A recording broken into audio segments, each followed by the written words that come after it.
Donald Trump's latest appointee knows how to troll the left. This is him in the Wall Street Journal, Chris Wright.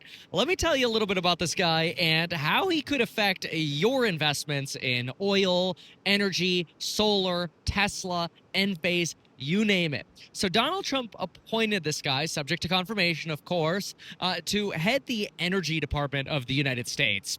And he has a reputation for trolling anti-oil and gas folks. For example, he runs a company that provides fracking services. We'll talk about that in just a moment.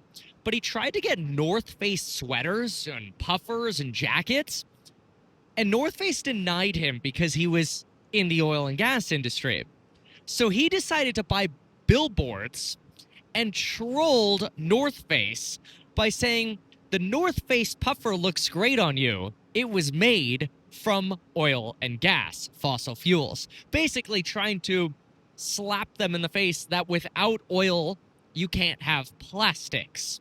You need petrol products for plastics.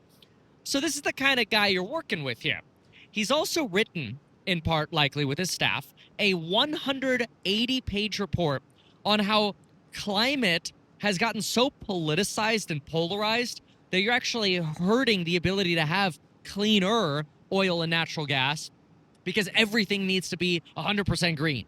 Mind you, aside from this guy, this is exactly what I experienced running for governor in California as well. They're like, oh, hey, the peaker plants for natural gas run at 80% efficiency. Why don't we put new equipment in that runs at a higher percentage of efficiency? Well, is it 100% green? No, but it's better. It's not 100% green. You may have heard me say that story before, but it just remains to be true.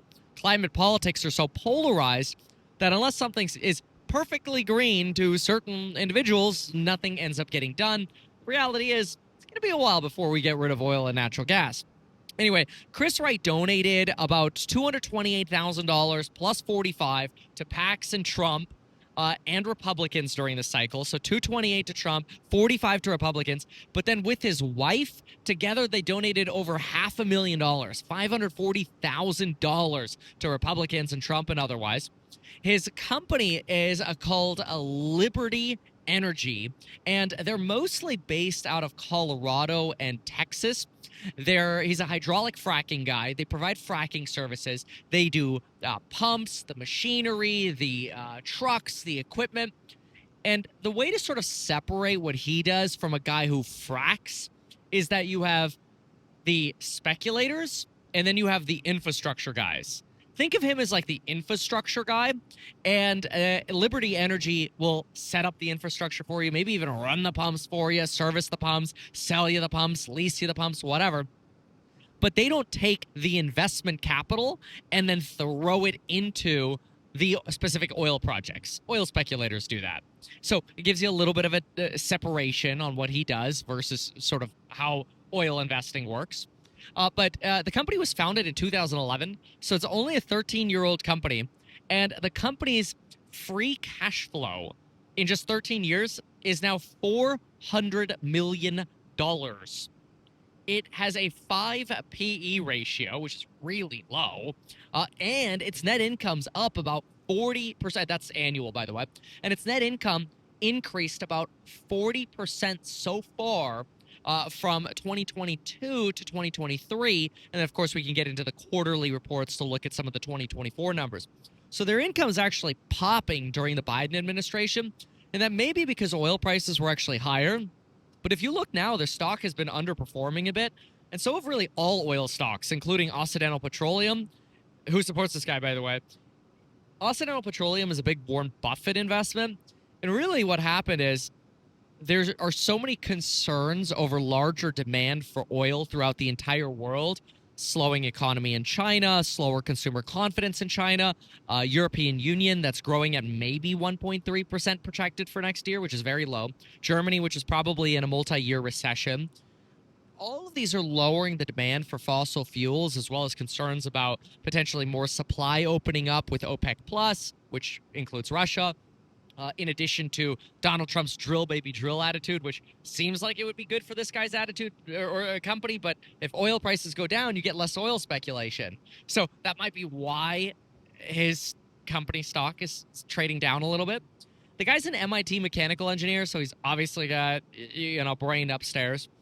He doesn't believe that there's a climate crisis, but he is actually pro-renewables. He sits on the board for OKLO, which is Sam Altman's nuclear energy SPAC, which actually just fell a little bit because they delayed their outlook as to when they think they can start releasing some of their smaller generator projects, which isn't good because they already don't think they'll make a dime until 2027, and now that's pushed out to like 2028, 29. Just creates more uncertainty, and the stock market, unless your stock's going straight up, does not like uncertainty.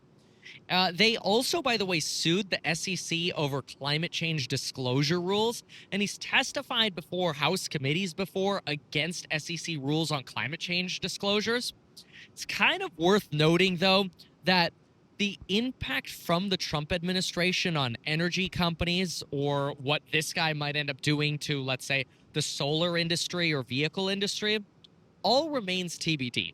That's because obviously the simple trade right now is, oh, okay, drill baby drill, that means more supply, oil down, and stocks like Enphase are going to go in the toilet because they're solar manufacturers and their tax credits are going to go away for consumers to buy them, and their manufacturing tax credits will go away.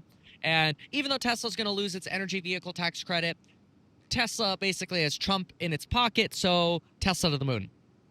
Reality is probably going to be very different from that. The reality is, if the global economy slows down, oil will probably keep going down.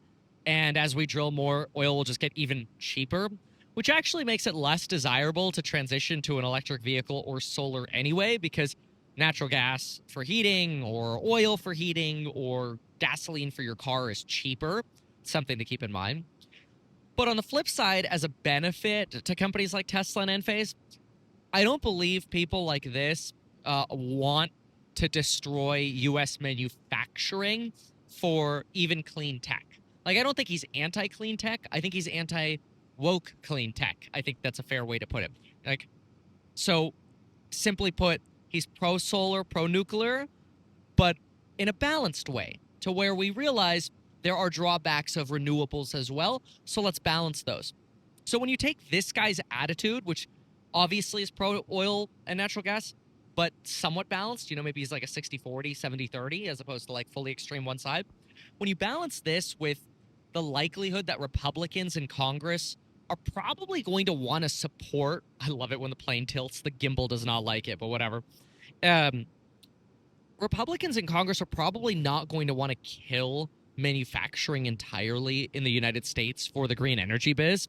Think about Enphase for a moment, which I think is trading at a massive discount. I'm supposed to put out a video on it, but I didn't do it. I've been talking about it in the course member streams, and I've also been increasing my exposure to it. And I've been talking about it in the Alpha Report, which you can get for free every morning, 15 minutes before the bell. Sign up at meetkevin.com/alpha. Oh, there it goes. Maybe just turn it off and hold it, but I'll keep talking. But I actually don't think that manufacturers are going to get as punished as people think. Because think about Enphase. Enphase contract manufacturers their solar inverters. Well, they used to do a lot of that in Romania. Well, the Inflation Reduction Act brought a lot... Yeah, maybe just turn it off so we don't burn out the motor. The Inflation Reduction Act brought a lot of that manufacturing to the United States through contract manufacturing, but it brought it to the United States because it was so desirable to manufacture here and get those tax credits. Well, if you kill those credits, it's just all going to go back to Romania. And I don't think Trump wants people to argue that American jobs are going to Romania. So I think you're going to get a lot more of a balanced outlook here, where Tesla will probably still have vehicle manufacturing credits.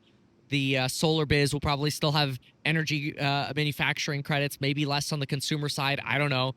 But honestly, I think there's going to be a rush to buy solar this year and buy an electric vehicle this year because, well, like, why not get in before the credits expire, right? It's just an idea that I have. Anyway, let's see. What else do I have on this guy? I think I fully covered this guy. So I see him, personally, I see him as level-headed. He doesn't have any experience in politics, which, frankly, I kind of like. We've also got, what was this here? Well, the Energy Department, and I just picked this up. I had a bunch of notes written on this guy, and I just picked this up just to see if there's anything I was missing. While the Energy Department doesn't regulate fossil fuel production, one of the prerogatives is approving most exports of liquefied natural gas, LNG. Yeah, that's another big thing. Biden's been blocking the expansion of LNG terminals, and people think Trump is just going to expand those like instantaneously. Also, let's see, what is this? Energy Department was a linchpin of the Biden strategy to address climate change, notably its Loan Programs Office, which has financed businesses important to the country's energy transition. Biden's signature climate law, the Inflation Reduction Act, multiplied the office's lending capacity by 10x. Trump said he would seek to rescind unspent funds provided by the law. Yeah, and this is something you're seeing too, is people are like really rushing to get the leftover funding and credits because they think it's all going to go to zero when Trump gets in, which honestly could look pretty good for Tesla and Enphase Q1 earnings. So we'll see. My take, we'll see. No guarantees, not personalized advice. Get your alpha report, meetkevin.com/alpha. And now we're getting ready to land, so looks like we're hitting some turby. Oh, look at that! Look at that weather out there. You want to show them what we got, what we're looking at here. This is how we're looking at real estate today. What do we got here? Got some beautiful SoCal real estate we got to take a look at. I like to call it California. You know, you got to balance the commie and the right wing, and then you get a good real estate portfolio. So always make sure you diversify your real estate between commie, far right. Everything's far right if it's not commie, and you win. Thanks for watching. Make sure to subscribe. Bye.